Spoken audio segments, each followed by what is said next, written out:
Here's a quick tip for growing healthy habits. When there's something that you want to be doing on a regular basis and you've been trying to make it happen for a while and it's just not happening, you're stumped, you want to divide it up into smaller steps and just start with one step. So, one client I had, I'll call her Lisa, wanted to establish a work lunch routine. She had a fast paced, demanding job and she loved her job, but she wasn't able to prioritize taking time for lunch. And when she didn't get her big salad in between 12 and 2, her afternoon did not go well. She felt off, she'd get really ravenous, and then she'd start reaching for unhealthy snacks. And by the time she actually ate a meal, she would eat way too much. This cycle was so frustrating for her. So she was really motivated to eat lunch, but it just didn't happen. And I hear this phrase, it didn't happen all the time.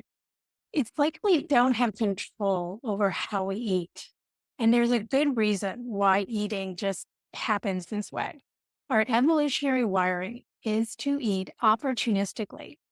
The theory goes that on the savannah, food was not available in abundance 24/7. So seeing food meant this is an opportunity to eat now. So we don't have the automatic brain mechanisms to plan meals or balance macros or stuff when we've had enough. I'm telling you all this to prepare you for the fact that changing how we eat takes conscious effort, not every time, but in a lot of cases. And we need to strategize and experiment as well.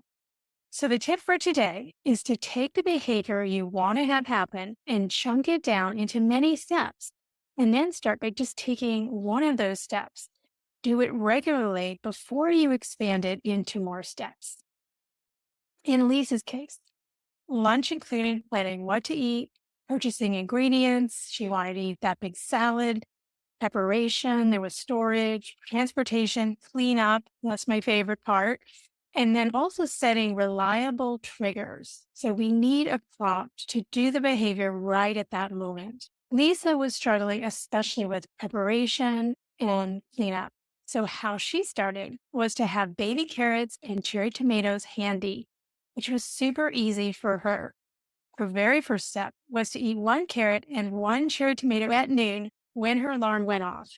And then she had some clear rules about if she was in a meeting, it would happen directly after the meeting. So once she had established the carrot and tomato habit, then it was easy to grow it into a whole delicious salad that made the rest of her day go really well. This all comes from Tiny Habits Method by BJ Fogg. Highly recommend this book. He has it down to a science because he is a behavioral scientist at Stanford. There's a lot more to it, but I wanted you to have the basic framework, which is to tiny it up, make whatever you want to do so small, so easy that it's a cinch. And then this gives the habit a start. And from there, it's not such a heavy lift. You don't need Herculean amounts of willpower. You already have most of what you need inside you.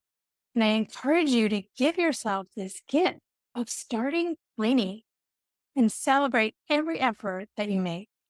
Hey, you listened all the way to here. Okay, that's huge. Yay. I'd love to hear if you give this a try. How did it go? I may be oversimplifying this. I usually do that. So please let me know where you may be getting stuck. I'd love to solve your lifestyle puzzles. Hope to hear from you soon.